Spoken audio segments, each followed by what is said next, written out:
Oi, gente, vamos lá dando continuidade à nossa aula de fotossíntese, né? Falamos na aula anterior sobre a fase clara, tem um resuminho aqui, né? Então, FC significa fase clara, no qual a gente precisa lá da luz, né? Fase fotoquímica, então a gente precisa da luz para energizar as clorofilas, né? E também ajudar na quebra da molécula d'água.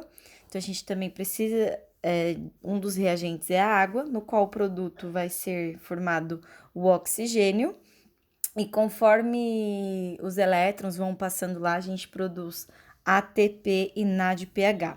Então, aqui é um resuminho básico da aula passada sobre a fase clara. Para entender a fase escura, que é o vídeo de agora, dessa aula de agora, tem que entender primeiro a fase clara, tá? Então, se você não viu a fase clara, vê primeiro a fase clara, para depois você ver a fase escura. Então, isso aqui foi um resuminho da aula passada, do vídeo anterior, e agora a gente vai falar da fase escura, né? E aí, onde ocorre a fase escura? Ela vai acontecer no estroma. Onde é o estroma? É no interior, dentro do cloroplasto, tá? Interior do cloroplasto. Lembra que a fase clara acontecia no tilacoide. Tilacoide é a membrana do cloroplasto. Já a fase escura, a fase escura vai acontecer dentro do cloroplasto, no qual a gente chama de estroma. Aqui é um resuminho da fase escura, né? Como eu fiz da fase clara, a gente vai fazer da fase escura também. Então, FE, fase escura, o que vai ser necessário para acontecer essa fase, né? O ATP e o NADPH formado lá na fase clara, eles vão ser usados na fase escura, ó, eles sendo usados aqui, ATP e NADPH, eles são usados, tá? Dentro de um ciclo que eu vou explicar, absorve-se o CO2 da atmosfera para formar a glicose, tá? E aí, esses ATPs e NADPHs, ao ser usados, né, eles vão ser devolvidos para a fase clara, o ATP vai voltar como ADP, vai perder um fosfato, e o NADPH vai voltar para a fase clara como NADP+. Aí lá na fase clara, esse ADP vira ATP de novo e esse NADP+ vira NADPH de novo e manda para a fase escura e assim por diante. Então vamos lá para a fase escura de fato, né? Ela é conhecida como ciclo de Calvin, tá? Porque foi o cara que fez essa descoberta e aí ganhou o nome da etapa, ficou reconhecida em homenagem ao pesquisador. Teve até prêmio Nobel devido ao descobrimento dessas etapas. E também pode ser chamada de ciclo de pentoses. Por que pentoses? Pentoses vem de 5, de pente, porque dentro desse ciclo vai ter um composto com 5 carbonos, tá? Então, vocês podem ver o ciclo das pentoses ou o ciclo de Calvin, é a mesma coisa.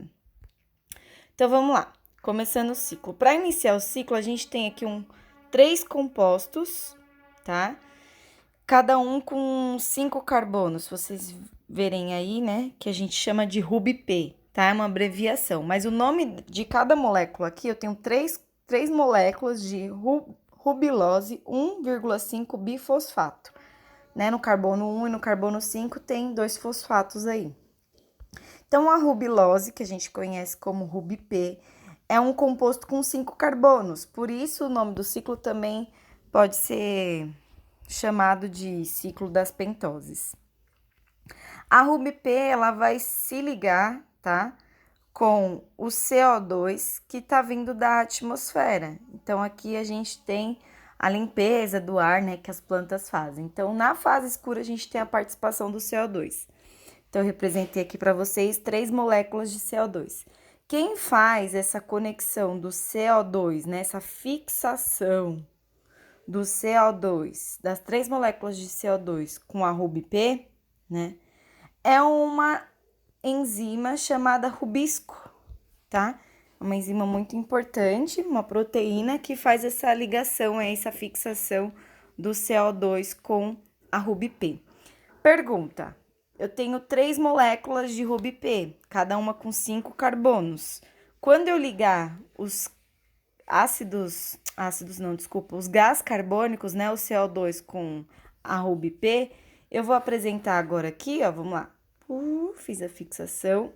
Uma molécula, 3 na verdade, né? 3 moléculas com 6 carbonos, porque a RubyP tinha 5, agora a gente tá entrando mais um carbono em cada molécula. Esses carbonos que estão entrando em cada molécula é um carbono de cada gás carbônico, tá? E aí, essa molécula aqui com 6 carbonos, essas moléculas, né, com 6 carbonos cada, ela é uma molécula muito instável devido a essa fixação e ela se rompe facilmente. Ao ser rompida, a gente vai ter aí 6 moléculas, então quebra isso aí no meio para vocês verem, né, para vocês pensarem assim mais ou menos.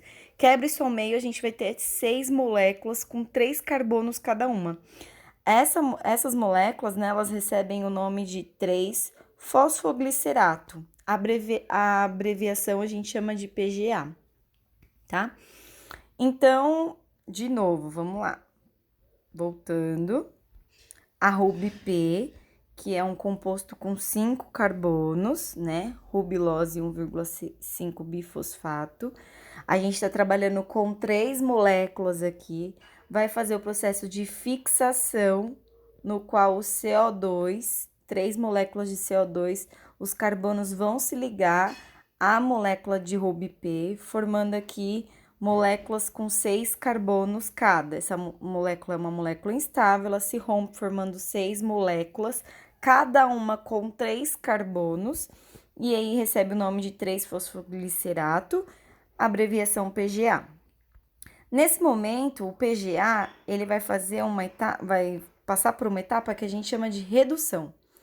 Só que antes disso, gente, a gente vai ter aqui a participação do ATP e do NADPH, que foi formado lá na fase clara, e aí esse ATP e esse NADPH, eles vão fazer a redução, ou seja, o ATP ele vai perder fosfato, né? O NADPH vai perder elétrons para poder fazer aqui a união das moléculas formando um outro composto que a gente vai chamar de PGAL, que é 1,3 bifosfoglicerato. Essa etapa aqui, temos 6 moléculas, né? Uma das moléculas, ela é reservada, tá? Então, eu pego aqui uma molécula, ela é reservada. E aí, vocês podem ver aqui que eu reservei 3 carbonos, tá? Segura aí que a gente vai voltar aí. E aí, vai continuar os outros compostos no processo, no ciclo.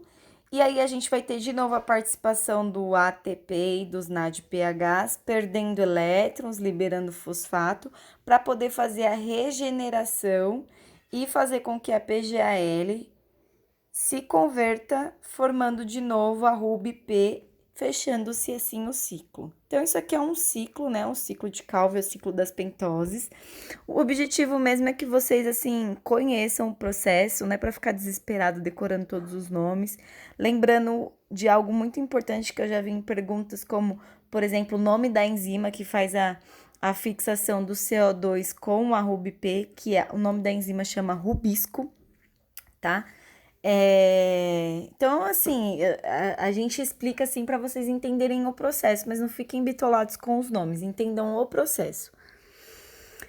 Lembra daquela molécula que eu falei que foi reservada? Ela vai ser reservada para fazer a glicose, tá? Só que para formar a glicose, esse processo ele tem que ser feito mais uma vez, porque a cada 3 moléculas, olha só, a cada 3 moléculas de RubyP, eu reservo 3 carbonos. E a glicose, ela não tem 3 carbonos. A glicose tem 6 carbonos.